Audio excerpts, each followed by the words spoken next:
Bonsoir à toutes, bonsoir à tous, c'est Bilal Hassani. Je suis très heureux de vous retrouver pour ce 5e et dernier épisode de Sangaiji. Il est consacré à l'avenir de la pop. Toute la semaine, on a passé en revue les grandes thématiques liées à la pop et j'avais envie aujourd'hui d'aller plus loin en évoquant le devenir de la pop, ce genre musical qui nous rassemble ici. En d'autres termes, essayer de comprendre quel visage, quelle sonorité et quel décor définiront la pop de demain. Dans ce même studio, nous étions hier avec notre cher Rory pour parler K-pop, un épisode que vous pouvez écouter en podcast, comme tous les autres épisodes d'ailleurs. Et c'était très intéressant de parler d'un courant, la K-pop, qui émerge depuis plusieurs années et qui guidera aussi la pop dans ces prochaines années. Mais aujourd'hui, nous laisserons la K-pop de côté. Même si je déteste laisser la K-pop de côté. Non, aujourd'hui nous parlerons du label PC Music, de son leader A.G. Cook et de son travail pour redéfinir le genre. Nous parlerons aussi de Sophie, de Brat ou encore de l'hyperpop. Un sacré programme, mais heureusement je ne suis pas tout seul. Faut commencer à le connaître. Théo ? Hello! Comment ça va? Ça va trop bien. Aujourd'hui, du coup, je représente officiellement le jumeau d'A.G. Cook. Oui!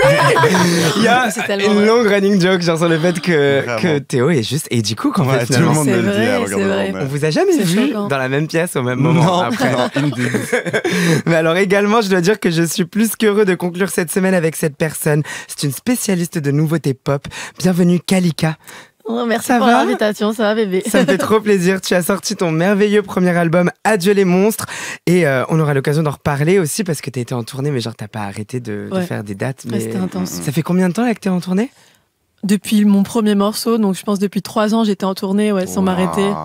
Donc c'est un truc de fou. Pour la première fois, c'est... On arrive au bout c'est là. une pause. Ah, c'est trop bien. Ben, on est très très content de t'avoir avec nous aujourd'hui. On va parler tout à l'heure avec Théo pour une petite interview ensemble pendant toute cette émission du futur de la pop. Il y a énormément de choses à dire aujourd'hui. Toute la semaine avec cette série Sangaiji sur Move, Théo peut en témoigner. Nos discussions autour de la pop nous ont souvent mené à conclure que le caractère hybride de ce genre est assez essentiel. Mais également sur son évolution, loin d'être linéaire depuis plusieurs décennies, la pop a toujours été rythmée par les différentes manières de se l'approprier et par des expressions musicales différentes. Depuis quelques années, on le sait, la K-pop a créé une brèche dans l'univers de la pop. Oui, c'est vraiment ce qu'on a discuté toute la semaine. Il y a un vrai darwinisme de la pop. Donc dès qu'il y a un courant qui meurt, d'office il y en a un qui naît et vice-versa, quoi. Exactement. Et c'est ce qui contribue à la richesse de ce genre et c'est aussi ce qui fait que les fans de pop comme nous s'interrogent tout le temps sur le devenir de la pop, de savoir ce qu'elle va devenir dans les prochaines années. C'est hyper excitant d'essayer d'anticiper les évolutions. Et parmi toutes ces directions, je voulais vous parler aujourd'hui d'un label et de son leader qui depuis plusieurs années sont des moteurs du renouvellement de la pop. Kalika, est-ce que tu as une idée de qui je parle? Oui, je pense que j'ai une idée. Ça se trouve, je vais dire de la merde. Vas-y, dis. Je pense que tu parles de A.G. Cook avec PC Music. Exactement, le label en question, c'est bien PC Music. Et c'est bien de A.G. Cook qu'on va parler aujourd'hui. Le label PC Music, il se crée en 2013 à Londres, justement par Alexander Kai Cook, a.k.a. A.G. Cook, ou Théo Sossard, on ne sait pas. Un label assez jeune, donc, qui s'est rapidement imposé comme l'un des mouvements les plus influents parmi l'avant-garde pop. Et ce succès, il est complètement lié au fait que le label a apporté un vrai vent de fraîcheur sur la pop en repensant à la fois les conventions de la musique populaire qu'est la pop telle qu'on la définissait en début de semaine, tout en explorant de nouvelles possibilités grâce à une grosse culture numérique. Il faut savoir qu'A.G. Cook a étudié la musique à l'université Goldsmiths à Londres. Qui est quand même hyper connu justement pour ça, pour la partie expérimentale des arts. Et c'est là-bas qu'il a vraiment développé son souhait de proposer un nouveau son d'ailleurs. Exactement, et il l'a fait en s'inspirant à la fois de la pop mainstream telle qu'on la connaît et en même temps de sous-genres de musique électronique tels que la trance, la J-pop, la musique de jeux vidéo ou encore la bubblegum pop. Alors si ces noms vous disent rien, pas d'inquiétude, le mec connaît littéralement toute la pop, c'est un vrai expert. Ouais. Et pour ce qui est de l'identité sonore, l'idée pour A.G. Cook était de se distinguer avec des productions ultra polies et hyper synthétiques, mais marquées par des mélodies ultra accrocheuses, des voix hyper codifiées, genre presque robotisées.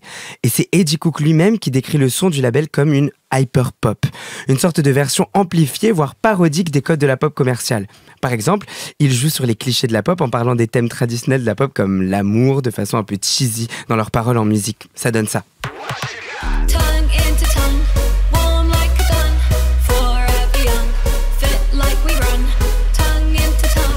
Je crois qu'on retrouve assez bien les éléments dont je vous ai parlé. Ce qu'on a écouté, c'est Tongue de GFOTY, une des voix fortes du label, mais loin d'être la seule. Donc, clairement pas la seule. On a Anna Diamond, Caroline Polachek, Danny Harl. Franchement, il y a vraiment des très gros noms dans ce label. Mais du coup, c'est intéressant parce que c'est pas uniquement parodique cette approche du label, il y a une vraie volonté artistique. Ah oui, complètement. Et c'est toute l'ambiguïté de ce son. Le label questionne toujours les limites de la démarche créative et se plaît volontairement à frayer avec le monde du marketing. Il y a plein d'exemples de cette liberté et de cette extravagance parfois déroutante. Un morceau, Hey Cutie, on va l'écouter juste après, sur lequel une chanteuse fictionnée, complètement inventée, Cutie, transforme sa musique en une pub pour une marque d'une boisson énergisante imaginaire. Ce que je trouve assez légendaire stylé. quand même. Ou encore le producteur Easy Fun qui signe des clips sous forme de vidéos 3D qui rendent hommage à la compagnie de voyage EasyJet. Et puis surtout, c'est un collectif qui avance avec son temps. Si on a autant de mal à les cerner, c'est aussi parce qu'ils jouent avec l'hyperconnectivité et qu'une partie de la génération boomer a un peu du mal à les suivre. Des visuels futuristes, les avatars visuels, des trucs complètement virtuels, presque proche de l'AI avant le AI, l'interaction moderne avec des voix modifiées, autant d'éléments qui peuvent être assez déroutants en fait pour une génération un peu passée.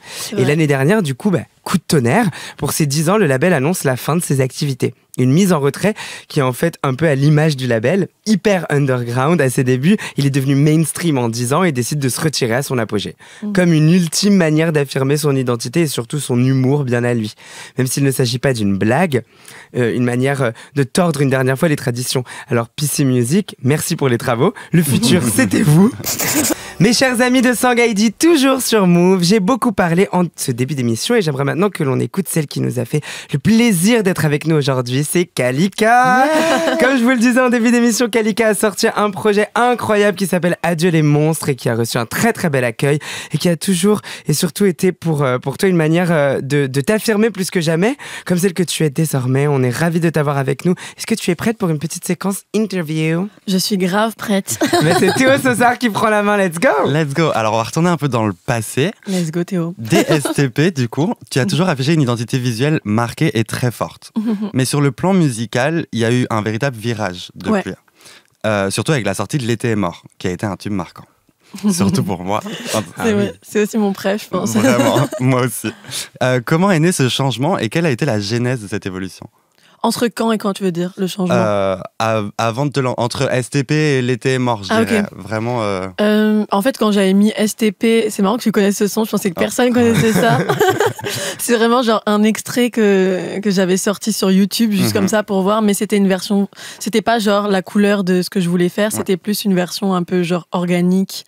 Justement, je voulais pas trop dévoiler trop tôt quelle allait être la couleur de la production de mes morceaux. Et du coup, quand je suis arrivée avec vraiment une première sortie officielle, j'avais juste envie de marquer le coup et que ça soit clair, quoi, que j'allais pas faire un truc poli. Ouais. Voilà. Mais ça se ressentait déjà avec tes covers en français, je trouve. Ouais, un peu, et d'autres un peu moins. Tu vois, je testais un peu des choses, tu vois, au début. Parce que il y a ce truc-là de quand t'aimes bien chanter aussi, et que, tu sais, j'ai ce truc de chanteuse, et que j'aime trop, genre, m'amuser avec ma voix, et il y a ce truc où tu peux reprendre des trucs en mode vraiment chanson. Et en fait, très vite, je me suis rendu compte que ça m'ennuyait un peu, que c'était beau et tout, mais que j'avais envie d'un truc un peu plus osé, un peu plus pimenté, quoi. J'avais pas envie d'être sage. J'adore. Tu as collaboré avec Kiel sur Les Glaçons, qui est pour beaucoup, et pour moi aussi, la reine-mère de l'hyperpop en France, d'une certaine manière. Oui. Comment cette collaboration a-t-elle vu le jour? Et est-ce que tu as ressenti une sorte de validation ou un passage de flambeau avec ce featuring? Carrément, oui, j'ai senti ce truc de validation. En tout cas, il y a eu la validation, ça s'est fait naturellement parce que, en fait, c'est hyper bizarre comment ça s'est fait. Parce qu'honnêtement, quand j'étais petite, voilà, j'ai écouté beaucoup Yael, j'aimais trop. Parce que, je sais pas, elle me faisait penser aussi à Lady Gaga, mais en mode en français. Je me disais, c'est possible de faire des trucs un peu fous en France aussi, en fait. Et vu que j'étais déjà un peu faux-folle quand j'étais petite, ça m'a donné un peu d'espoir. Et surtout, ça me faisait bien danser et tout. Et en fait, j'avais plus trop écouté entre-temps. J'avais pas vraiment tout suivi, tous les albums, j'avoue. Et c'est à son dernier album, enfin leur dernier album, que je sais pas, je suis retombée dessus et j'ai réécouté. Après, j'ai réécouté tous les anciens albums et je me suis dit, c'est trop bien, vraiment. C'est genre une des seules vraies pop stars qui existent en France. Vraiment. Ça arrivait à beaucoup de gens. C'est vrai. Ça arrivait à beaucoup de gens avec l'air du Verseau. Il y a eu un gros. Je pense que c'est trop touchant, quoi, cet album. Il s'est passé un truc de très très fort avec ce projet-là. C'était de la folie. Puis ils sont trop forts. Ouais, de ouf. Et en fait, ce qui s'est passé, c'est que j'ai écouté ça et je me suis dit, j'aimerais trop faire ces premières parties. C'était au moment où je sortais mon premier morceau ou deuxième, je sais plus. Ouais, deuxième. Je venais de sortir Chaudasse à ce moment-là. Et en fait, genre vraiment 2 jours plus tard, elle me suit sur Instagram et il me contacte pour faire les premières parties. Donc je me suis dit, mais c'est fou, genre il y a un signe, genre j'y ai pensé. Wow. C'est genre, tu sais, quand tu manifestes un truc, mais là je l'avais même pas vraiment manifesté, je me suis juste dit, j'aimerais trop, mais je l'ai pas fait en mode visualisation et tout. Et du coup, tourner, de base, je devais faire 1 ou 2 dates, et au final, ça s'est trop bien passé, son public, ça matchait de ouf. C'est clairement un peu le même public que moi, mais la génération au-dessus, quoi. Ouais. Et du coup, c'était vraiment trop agréable de tourner avec eux. On a trop rigolé. Et en fait, naturellement, quand ils m'ont rajouté d'autres dates, enfin, j'ai fait toute la tournée avec eux. Et en fait, une fois, on était dans les loges et il y a Grand Marnier, du coup, le binôme de Yael, qui m'a dit, il faudrait qu'on fasse un feat pour ton album. Et j'ai dit, OK. Voilà. Et puis, c'est les glaçons, quoi. Waouh. Ça s'est vraiment fait juste naturellement, quoi. Trop bien. Il y a aussi tes visuels qui sont hyper imprégnés de l'esthétique hyper pop, si on peut dire ça comme ça. À une époque où on semble de plus en plus se détacher des aspects visuels dans la musique, comment arrives-tu à rester une fervente défenseuse de cette dimension visuelle ? Pourquoi est-ce que c'est important pour toi ? C'est vrai que c'est encore plus en ce moment, j'ai l'impression depuis genre 6 mois, notamment, genre qu'il n'y a plus de clips, il n'y a plus rien. Genre même moi, je regarde plus. Je regarde plus les clips, même moi, j'avoue, genre c'est horrible alors que c'est un format trop intéressant. Enfin, genre ça pose un univers artistique quand même. Je veux dire, la musique c'est trop bien, mais moi je me considère vraiment artiste visuel aussi. Et du coup, c'est juste que en fait, quand je fais une chanson, j'ai toujours les images qui vont avec, ou à l'inverse, quand j'ai des images dans la tête, j'imagine une chanson. Donc je peux pas imaginer l'un sans l'autre. Donc c'est pour ça que je continue à faire de l'image et que pour le prochain projet, je vais quand même continuer, je pense, de faire des clips. Ah, trop stylé. Après, à moi d'être aussi un peu smart et de savoir le faire d'une autre manière, peut-être, tu vois. Mais j'ai envie de garder une dimension artistique dans l'image. Je trouve ça trop triste de voir que des lip-sync toute la journée, quoi. Ouais, genre, vraiment. Je comprends, c'est un truc, ça va vite, c'est comme ça, mais ça ne reste pas. Alors que quand même, un univers visuel, il peut rester, même si c'est un format court, normalement. Là, je trouve qu'il n'y a pas trop ça. Donc j'ai envie de reproduire un peu les idées que j'avais dans des clips, mais aussi dans des trucs en mode vertical, court et tout. Enfin, faire les deux, mais j'ai quand même envie qu'il y ait une esthétique forte, quoi, qui reste. Parce que il y a de moins en moins ça, je trouve. Mais surtout que tu crées vraiment un univers à chaque fois. Donc je trouve que moi, visuellement, c'est assez important aussi. C'est hyper important, ça va ensemble, c'est un truc 360. Donc là, je suis en train d'y réfléchir justement pour la suite de comment je vais faire pour contourner cette problématique et pour faire une autre image aussi, enfin une continuité. Et tu disais que mon image, elle était un peu hyper pop. Et honnêtement, j'ai pas eu une volonté de m'en inspirer. C'était plus un truc de background, je pense, en mode princesse gitane, emo punk, quoi. Genre, mais du coup, vraiment. Fan, princesse gitane, emo punk, c'est genre nom d'album. Ouais. J'avoue. Ça va être ça en fait, le deuxième album, let's go. Alors aujourd'hui, on plonge dans le futur de la pop et de l'hyperpop. L'hyperpop, c'est un genre qui divise assez souvent. Certains disent que ce n'est finalement que de la pop, mais en poussant ses limites. Ce que la pop a toujours été. Comment tu te positionnes par rapport à ça ? Et est-ce que tu te considères comme une artiste d'hyperpop ? Moi, je me considère pas comme une artiste hyperpop. Après, j'ai conscience que forcément, j'en ai mangé de cette musique genre pendant 6 ans, genre. Donc c'est normal que surtout dans mon album Adieu les monstres, je pense que c'est normal qu'on entende des influences, quoi. Parce que ça, qu'on le veuille ou non, c'est un truc genre quand t'écoutes des choses, ça t'influence et ça se retrouve un peu dans ce que tu fais.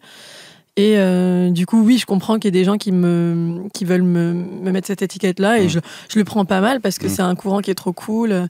Mais je pense que ma musique, elle est vraiment plus hybride encore. Genre, il n'y a pas que ça, il y a vraiment même des trucs chansons françaises.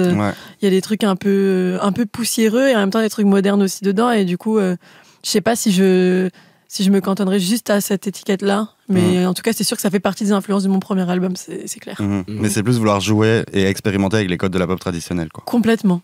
Ça, complètement. Ça, dans cette définition-là, je m'y retrouve de ouf. Mais j'ai l'impression qu'il y a un peu un truc de maintenant, personne veut dire qu'il fait de l'hyper-pop. C'est devenu limite un peu cringe, en fait. C'est plus le futur de la pop. C'est genre, ah non, vite, il faut faire autre chose parce que sinon, c'est gênant. Même PC Music, ils veulent pas dire qu'ils font de l'hyper-pop. Non. Mais je sais pas pourquoi il y a cette gêne, alors qu'en vrai, c'est trop bien, mais je pense que c'est parce qu'il y a tellement de gens qui s'en sont emparés en mode un peu aussi, je sais pas. Genre, ça a perdu de sa saveur peut-être un petit peu, quoi. Ouais, c'est ça. D'ailleurs, justement, ma question, c'était comment tu vois l'évolution du genre et son impact sur la scène musicale en France ? De l'hyperpop, tu veux dire ? Je pense que là, les gens qui vont sortir des projets full hyperpop, ils seront un peu late. Genre, ce sera un peu genre...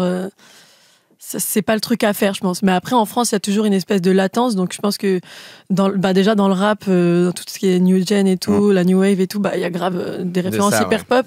Mais moi, je trouvais ça cool il y a encore genre 8 mois. Là, je commence à trouver ça un peu rincé. J'aime trop que tu trouves les trucs rincés, genre 8 mois après. C'est genre vraiment, c'est très serré, très court. Ce que t'as dit, c'est un peu genre la culture internet, donc ça va plus vite. T'as grave raison. Donc, en fait, c'est la limite de ce courant, de ce style musical. Je pense que c'est un truc qui est court, enfin genre qui va pas durer dans le temps. Ouais.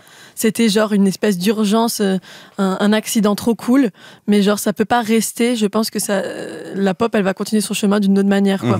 Je pense que c'est fini, moi, l'hyper pop. Oh waouh, on en parlera plus. C'est radical, on va en parler tout à l'heure, mais c'est trop cool. Trop cool. Dark en fait. J'adore. On parle aussi beaucoup de la frontière entre la musique mainstream et les genres alternatifs, donc comme l'hyper pop peut l'être.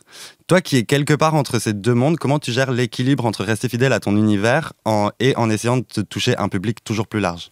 C'est hyper compliqué, je trouve, de choisir, parce que c'est un peu un choix quand même. Ouais. Tu vois ce que je veux dire? Quand t'es en studio, j'ai beau, moi, écouter... j'écoute de tout, j'écoute vraiment de la pop très mainstream, et j'écoute aussi des trucs hyper indés, club, etc., où il n'y a pas du tout de chansons. Donc c'est pas de la pop en l'occurrence.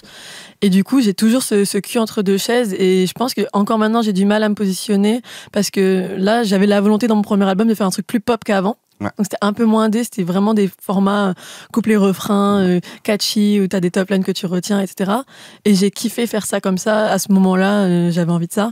Mais il y a toujours ce truc de si t'es très pop, mais avec des influences indé, on va dire que t'es pas forcément genre respecté par les gens vraiment de la scène full indé, et en même temps les gens qui sont de la scène vraiment populaire, etc., ils vont te trouver weirdo, ils comprennent pas trop, comprennent les influx et tout, du coup c'est un peu chiant, et du coup là c'est ce que je suis en train j'y réfléchis beaucoup en ce moment, donc c'est cool qu'on en parle, et justement là j'ai décidé d'assumer mon côté encore plus weird, et de plus essayer de me mettre dans un format. Ouais. C'est-à-dire, bien que je me sois jamais lissée, c'était mon envie de faire un truc plus pop et tout, j'adore la pop. Mais là, dans le prochain projet, ce sera beaucoup plus indé, beaucoup plus... je sais pas comment dire. Il y a beaucoup moins de limites, et même dans les structures de chansons, il n'y a plus l'obligation du refrain et d'avoir un petit pont qui ouvre. Enfin, tu vois ce que je veux dire? Je me suis moins mis de recettes. Oh, wow. Trop bien, voilà. Trop stylé, parce que justement ma dernière question, j'ai hâte de te faire écouter. J'ai tellement hâte d'écouter. En fait, on a des collaborateurs communs, et moi je parle tout le temps avec les collaborateurs de Kalika en mode genre, alors qu'est-ce qui se passe en ce moment et tout. Et ils me disent genre, bébé, c'est de la folie, je sais pas trop où est-ce qu'elle nous emmène, mais j'ai l'impression que c'est un truc de ouf, genre c'est tout ce qu'on me dit. Et donc du coup je suis en mode genre, quoi, ça va être quoi, j'ai trop hâte. Je suis trop excitée. Sous tous. Ouais, qui ont fait des gros bisous. Gros bisous. Et ma dernière question, du coup, c'était totalement par rapport à ça. Avec la sortie d'Adieu les monstres en mai 2023, on sent que tu explorais des nouvelles sonorités, donc justement quelque chose de beaucoup plus pop. Comment tu envisages ton prochain projet, et pour toi, est-ce que tu as trouvé ta patte maintenant, ou est-ce que justement tu continues à essayer des choses? J'essaierai toujours des choses, de toute façon. Je pense que, genre, même quand tu te trouves à un moment, ça ne veut pas dire que tu ne peux pas trouver encore autre chose plus tard et changer. Enfin, c'est juste comme on est plein de versions de nous-mêmes dans la vie. Genre, on ne reste pas qu'un truc, ou sinon, c'est qu'on est un peu chiant, je pense. Ouais. Donc, en l'occurrence, pour le prochain album, j'ai la sensation que là, je suis vraiment en train de trouver un son. Okay, et ça, c'est cool, parce que je trouve que c'est le problème que j'ai eu, je pense, sur mon premier album, parce que aussi j'étais en tournée H24, j'avais pas autant de temps que là pour vraiment être focus que sur mon album et le son de l'album et tout. Et du coup, il y avait un peu genre un mélange de plusieurs influences sur mon premier album, mais genre il y allait avoir 3 morceaux un peu hyper pop, 2 morceaux un peu pop rock, un morceau chanson française. Et là, le but du prochain projet, c'est plus de réunir tout ça en fait, même les trucs plus club, électroniques comme j'ai en live, avec des trucs très pop et en même temps club et tout, et rock et tout, etc. Tous ces trucs-là, mais en un seul son. Et en fait, que dans chaque morceau, tu retrouves cette même essence. Cette essence-là. C'est pas facile, ça prend plus de temps, mais là, je pense que je suis plus en train de trouver un son d'album là que sur mon premier. Trop bien. Et la tournée, ça t'a inspiré? Non, en vrai, j'ai adoré la tournée, mais je trouve que c'est très dur d'être inspiré musicalement en tournée. Tu peux te faire arnaquer un peu, tu peux te faire manipuler. Croire que t'es en train de faire quelque chose, bien sûr. Parce que t'as cette énergie live et tu dis si ça marche en live, c'est bon et tout, mais en fait, non. Ça n'a rien à voir. T'as des morceaux qui marchent de ouf en live et qu'en fait, si tu les sors, c'est pas logique, ça marche pas. Carrément. Il faut garder. Pour moi, c'est deux mondes différents et c'est trop le piège. Il y a des fois où la tournée elle se passe trop bien, ils se disent ok, c'est ça qu'il faut faire.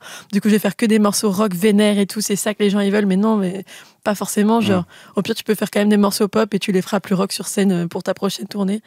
Et du coup, là, le fait de faire une vraie césure, ça m'a permis de prendre du recul et de voir où est-ce que je pouvais mieux faire, où est-ce que c'était un peu trop flou, où est-ce que j'avais envie de tenter des trucs aussi. J'en mets. Voilà. Trop stylé, merci beaucoup Kalika. Merci pour toutes tes réponses, c'était archi génial. T'es vraiment un génie en fait. C'est genre très intéressant de t'écouter parler à chaque fois. Alors tu nous as balancé un petit titre qu'on va jouer tout de suite. Est-ce que t'as quelques mots à nous dire sur du coup Air on a G-String de Bass Victim? En fait, ouais, tu m'as demandé de choisir un morceau pour illustrer un peu le futur de la pop. Et c'est un peu drôle parce que j'ai choisi un morceau qui n'était pas de la pop. Trop bien. Parce que je pense que c'est ce qui est en train de se passer en ce moment. C'est qu'en fait, les nouvelles pop stars, genre... C'est pas des pop stars de pop, elles font pas de la pop, genre... bien sûr. Genre Charlie, je suis fan. Et genre, c'est pas de la pop, son album qu'elle a sorti. Bon, il y a quelques morceaux pop, mais c'est quand même très club, etc. C'est Dalisa qui a explosé, c'est de la trip-hop. Enfin, tu vois, c'est...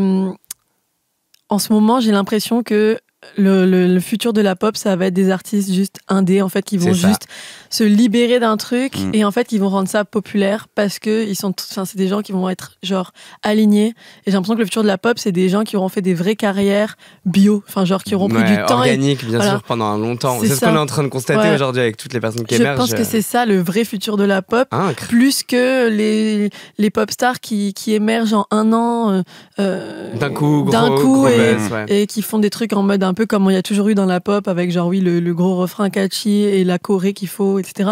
Je pense que là, les prochaines vraies pop stars qui vont marquer en tout cas l'histoire de la musique, je pense que ce ne sera pas des pop stars qu'on voit venir, je pense que ce sera des gens qu'on a mis aux oubliettes, qu'on pensait déjà que c'était foutu pour eux. Tu vois. Trop bien, c'est mon plus grand rêve. J'adore ce destin que tu nous promets. C'est d'une autre artiste désormais dont on va parler, pionnière dans la pop expérimentale et avant-gardiste, une étoile qui s'est éteinte trop jeune. On parle de Sophie. Théo et Kalika, j'imagine que vous savez de qui je parle, mais je vais tout de même la présenter pour ceux qui ne la connaîtraient pas. Alors Sophie, c'était une productrice visionnaire, originaire de Glasgow. Elle est décédée dans un accident lorsqu'elle n'avait que 34 ans. Que 34 ans et pourtant tellement influente. Son héritage comporte tout son combat pour déconstruire les attendus et son sens inouï de l'expérimentation et de l'innovation musicale. Son goût pour la musique lui vient de son père, qu'elle accompagnait en rave dès l'âge de 9 ans. Elle fait partie de cette génération qui trouve le rock poussiéreux et qui se passionne pour la musique électronique et les logiciels. Elle se lie d'amitié avec A.G. Cook dans son parcours. Tiens, on le retrouve encore. Et qui fondait, comme lui, je vous le disais, en 2013, son label PC Music. Cette même année, Sophie gagnait en estime avec le morceau Beep, un morceau bien pop, bien avant-garde. On écoute un extrait.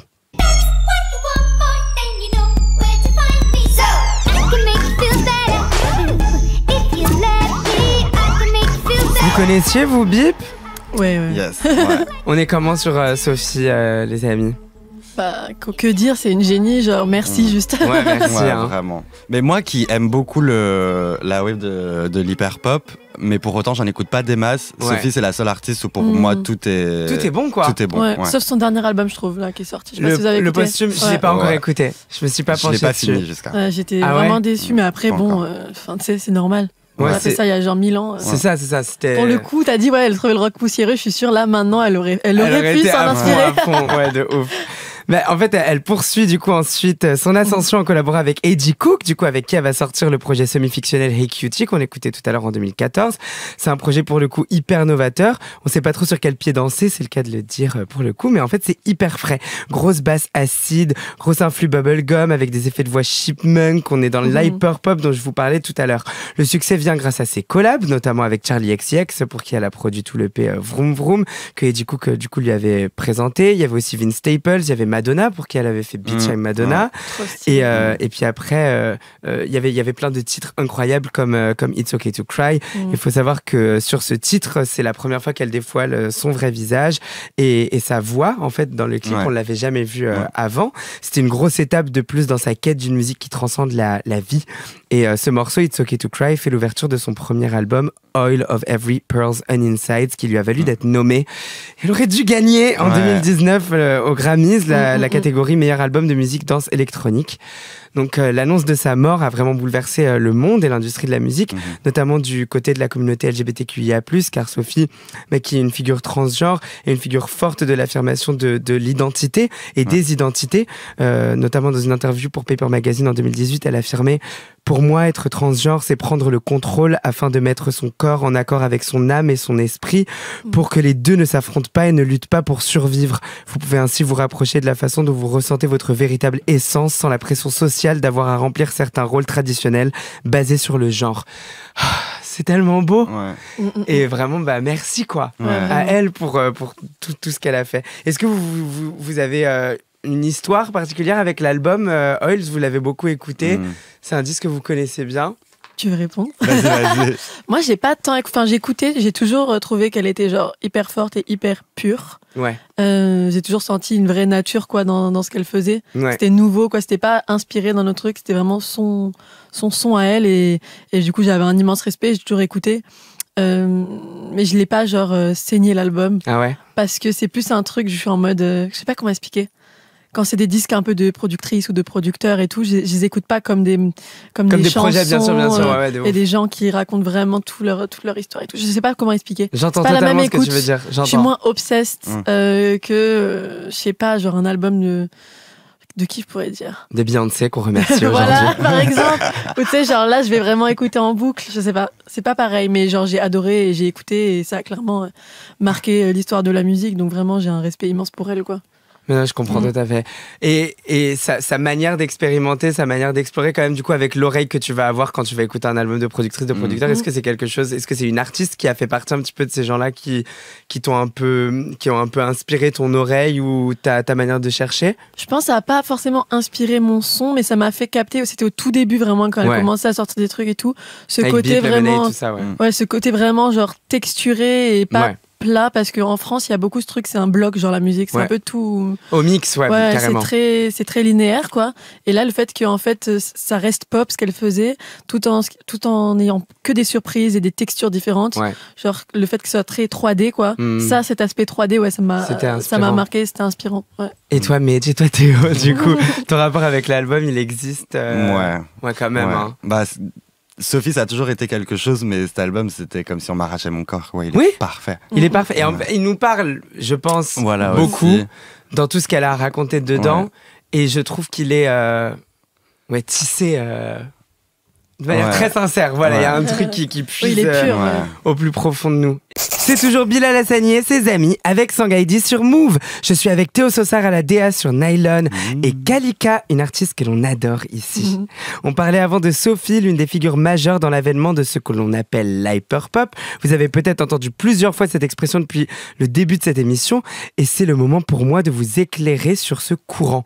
Pour les plus puristes, vous avez peut-être d'abord découvert le nom hyperpop sur Spotify. En 2019, la plateforme met en avant une playlist qui porte ce nom et qui contribue pleinement à la reconnaissance et à la popularisation du terme en tant que genre musical. Une playlist qui cartonne notamment grâce à ça.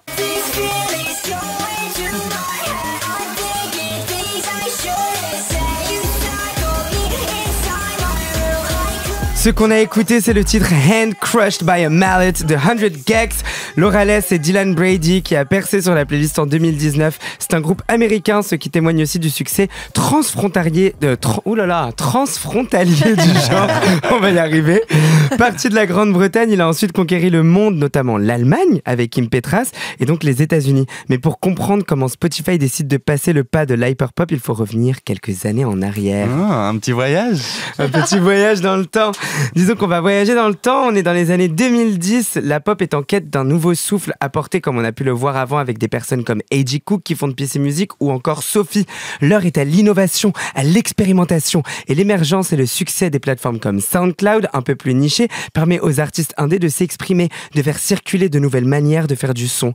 Et puis dans un second temps, plus récemment, ce sont des plateformes comme TikTok qui ont vraiment permis de populariser des titres issus de l'hyperpop. En 2023, les vidéos avec l'hashtag hyperpop ont dépassé passé la barre symbolique du milliard de vues. Et puis en 2023, le genre, en tout cas une artiste qui a porté le genre pendant quelques temps, Kim Petras, devient la première femme transgenre qui va être récompensée aux Grammy Awards avec le titre Unholy en featuring avec Sam Smith, qu'on adore aussi. Ouais, vraiment. En fait, la force de l'hyperpop, j'ai l'impression que c'est à la fois d'être un fourre-tout qui peut sembler désorganisé et à la fois d'être une recette parfaitement dosée avec des ingrédients hyper différents. Grave. En fait, c'est cet éclectisme qui plaît aussi à une jeunesse hyper connectée et hyper référencée. Mais je me faisais la réflexion, j'ai l'impression que l'hyperpop commence à être populaire en France. On parlait tout à l'heure de ça d'ailleurs, mais est-ce que tu sens, Kalika, cette latence, on va dire, avec, avec la France et le reste du monde? Énormément. Sorry.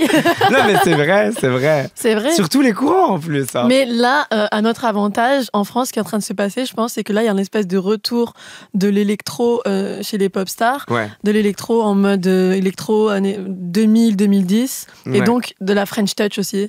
Genre, c'est hyper influencé French touch, et du coup, ça, c'est un truc qu'on sait faire hyper bien, et je pense que pour le coup, on le fait hyper bien depuis longtemps. Ouais. Et du coup, je pense que c'est tout à notre avantage. Je pense que ça n'a jamais été aussi stylé d'être français. Donc plutôt qu'essayer de faire l'hyperpop et tout, je pense que là, il faudrait juste faire un peu plus French touch, quoi. French touch, ce qu'on sait faire. Et ça, je pense que c'est un truc qui va vraiment être cool. Enfin, qui est en train d'être cool.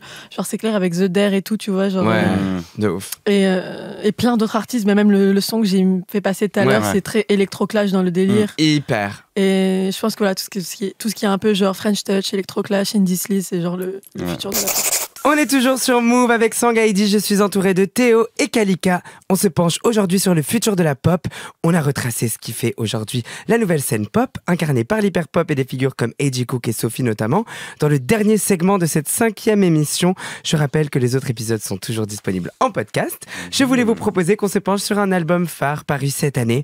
C'est évidemment le 6e album de Charli XCX. Je vous laisse scander le nom. Brat! Charli XCX, c'est l'une des plus grosses figures de l'hyperpop. On a épluché tous les jalons de l'hyperpop qui est né sur SoundCloud avant d'exploser aujourd'hui sur des plateformes comme TikTok.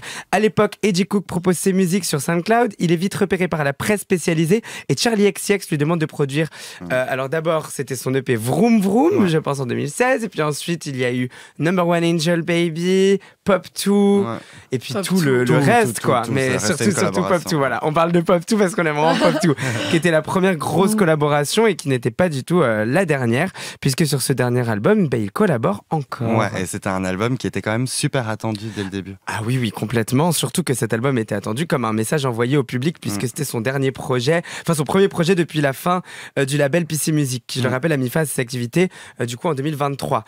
Donc tournant musical important pour elle et grosse attente du public. Brat, sale gosse, comment est-ce qu'on dirait Brat? Pest, c'est exactement ça en anglais, qui était attendu comme une forme de pied de nez à l'industrie. Ouais, que ce soit l'esprit rave annoncé de l'album, la pochette et le choix de cette police à l'effet bâclé, le ton était genre hyper donné, il y avait ce truc hyper kitsch aussi, et l'album c'est une vraie réussite, quoi. Tout le rollout du début jusqu'à la fin, tout s'est passé genre exactement comme prévu. On aurait dit que tout était genre installé comme il le fallait.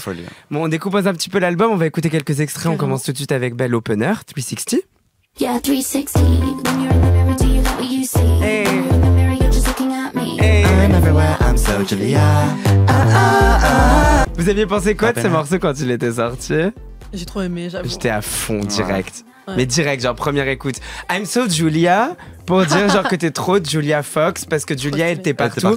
C'est hyper late, parce que Julia n'était déjà plus partout à ce moment-là. Enfin, mais encore partout, mais c'était quelque chose qu'on lui reprochait. Presque. Et d'un seul coup, elle est redevenue cool grâce à ce truc-là. Ouais. Le clip qui sort avec Chloé Sevigny, avec tout le monde dedans. Emma Chamberlain, Rachel. Et c'est hyper drôle vraiment parce les que... Mean Girls ensemble. Et il y avait ce truc-là en mode genre, je pouvais montrer le clip à ma mère, elle allait avoir personne. Je pouvais montrer le clip à quelqu'un dans la rue, elle allait reconnaître personne dedans. Mais tu le montrais à cette spécifique genre scene de nous, genre notre génération, tout le monde avait tous les noms de tout le monde et tu hurles, quoi. Et tu hurles parce que c'était aussi unexpected, genre il y en a certains, genre on s'attendait pas à voir mélangé, genre ça. Rachel Sennott et Chloé Sevigny avec Quen Blackwell et fucking Emma Chamberlain, tu t'attends pas à les voir ensemble. Il y a peut-être plein de gens qui sont en train d'écouter Sangaïdi aujourd'hui qui disent non prénom. On écoute tout de suite un autre extrait que j'aime énormément, c'est Girls So Confusing.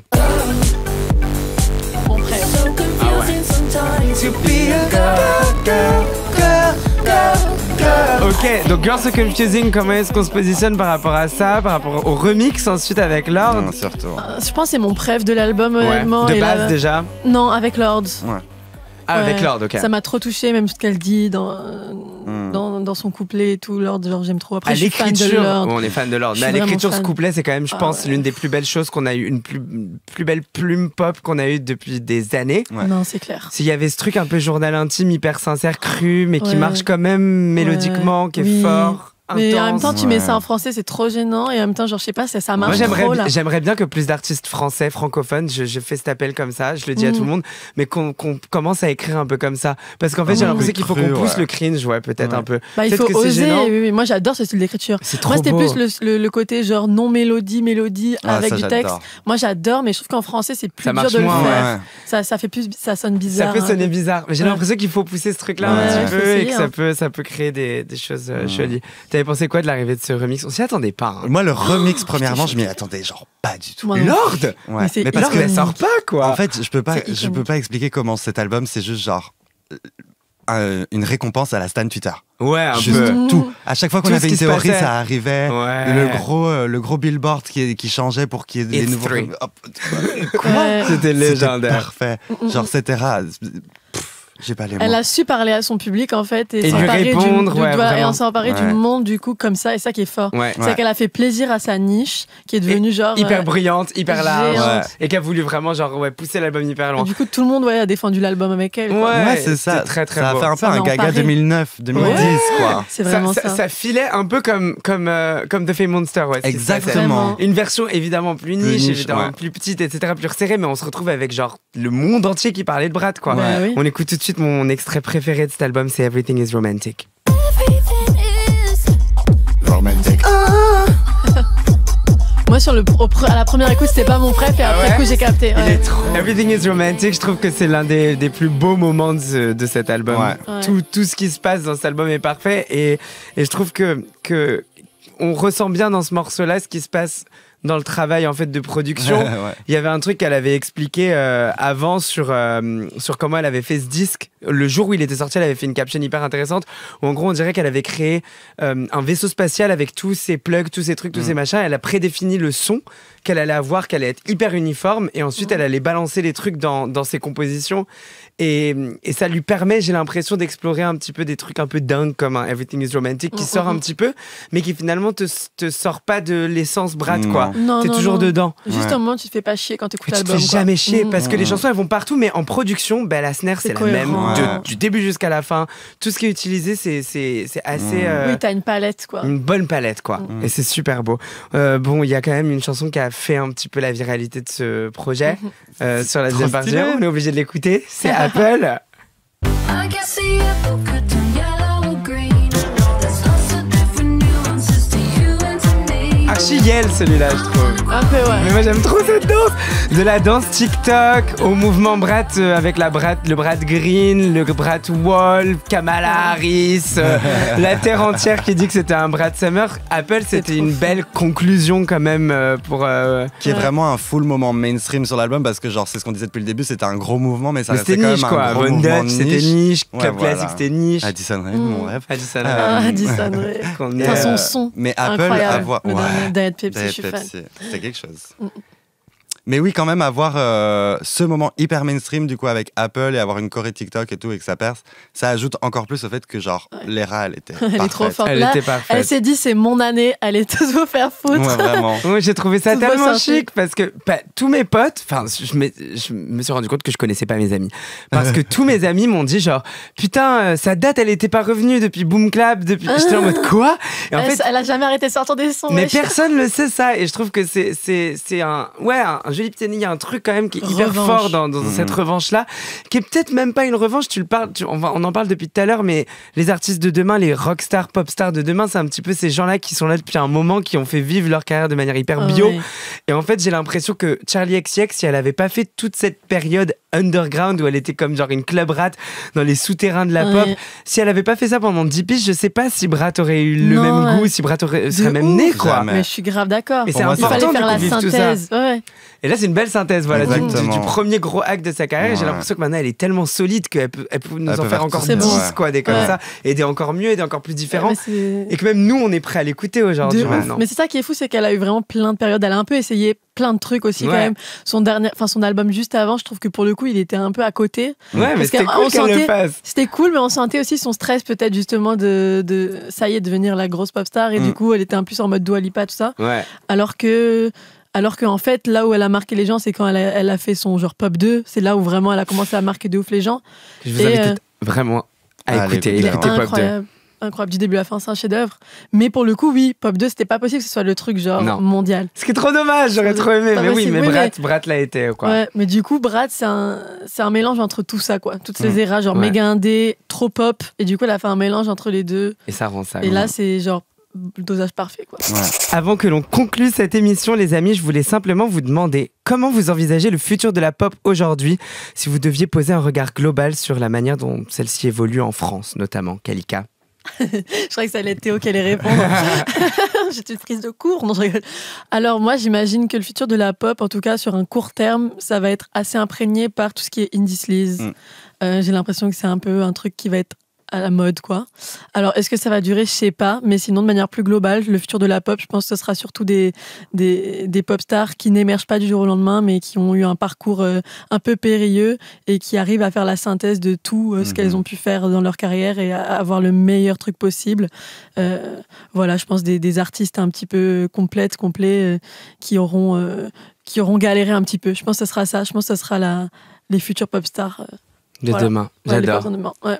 Une chose que je ne sais pas, j'adore le fait que j'arrive plus à savoir. Il y Oui. avait un temps où on voyait assez fort les tendances, Les formats, ouais. ce que ça va rendre, etc. Donc quand même, genre la période du disco, etc. Là, on est un peu passé. Ouais. Et je trouve que genre on est vraiment face à des albums qui ont plus aucun sens ensemble, mais qui vont tous dans ma bibliothèque, genre. Ouais. Je sais plus, je sais Ouais. pas, et je trouve ça génial. De pas savoir parfait. ce que aussi, oui. Je trouve ça parfait aussi, et je pense que c'est vraiment ça le futur, en tout cas je l'espère, que juste on va reprendre à découvrir des albums faits par des artistes qui ont juste envie de faire ce qu'ils font, et je trouverais J'espère, ça ouais. trop stylé. En tout cas, ça sera plus L'expérimentation, indé. ouais. Ouais. Ça va être plus indé, c'est sûr et certain. Moi, Ouais. je suis persuadé de ça. J'ai l'impression que le courant de demain, ça va être un courant expérimental qui va être plus poussé, qu'on va accepter que l'oreille, comme le palais, il est en train de se nourrir un petit peu de plein de nouvelles saveurs et donc accepte de nouvelles sonorités. Je pense que le public est capable, après avoir passé un été avec Brad, d'accepter des projets qui vont être encore plus fous. Je pense qu'un Yusek Chua qui arrivera en janvier va être dingue. Exactement. Et je pense que oui, ça va être ça, expérimental, un peu crazy, et que les artistes ils vont se permettre un petit peu de faire des Exact, essais comme ça et exact. qu'on les acceptera, on sera en mode c'était un essai, on l'a écouté, on l'a accepté, et j'ai vraiment hâte de voir un petit peu ce que ça va donner sur le futur. Ben, merci beaucoup Carrément. les amis. Merci. Baby, play my song, every note, every lyric. You and I belong on a dance floor tonight.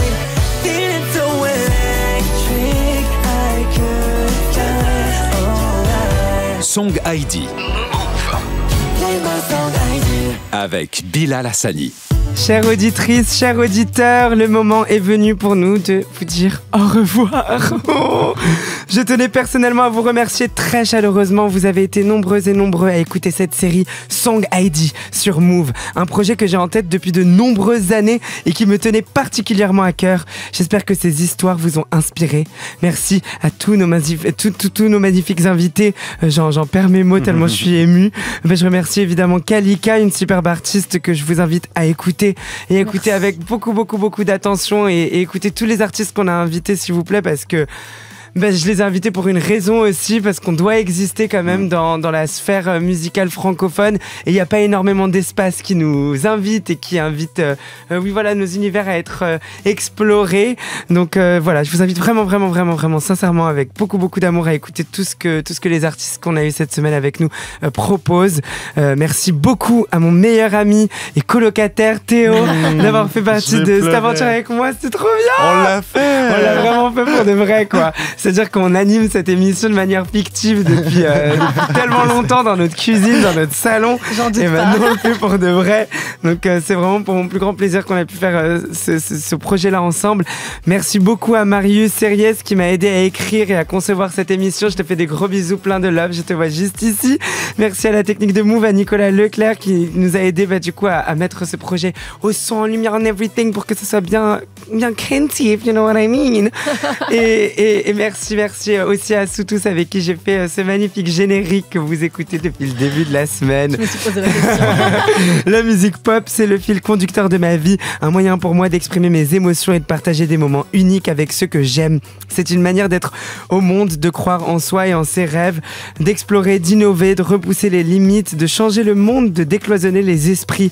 C'est ce que j'ai aussi essayé de transmettre cette semaine à travers tous ces portraits d'artistes et de producteurs, ces décryptages de chansons et d'albums. Alors je finirai cette émission de la même manière que j'ai commencé l'épisode 1 de cette série avec une citation de Lady Gaga toute simple: Pop music will never be low, bro. Merci à tous, bonne nuit et qui sait, peut-être à bientôt. Ah, merci à toi. Bisous. Bisous.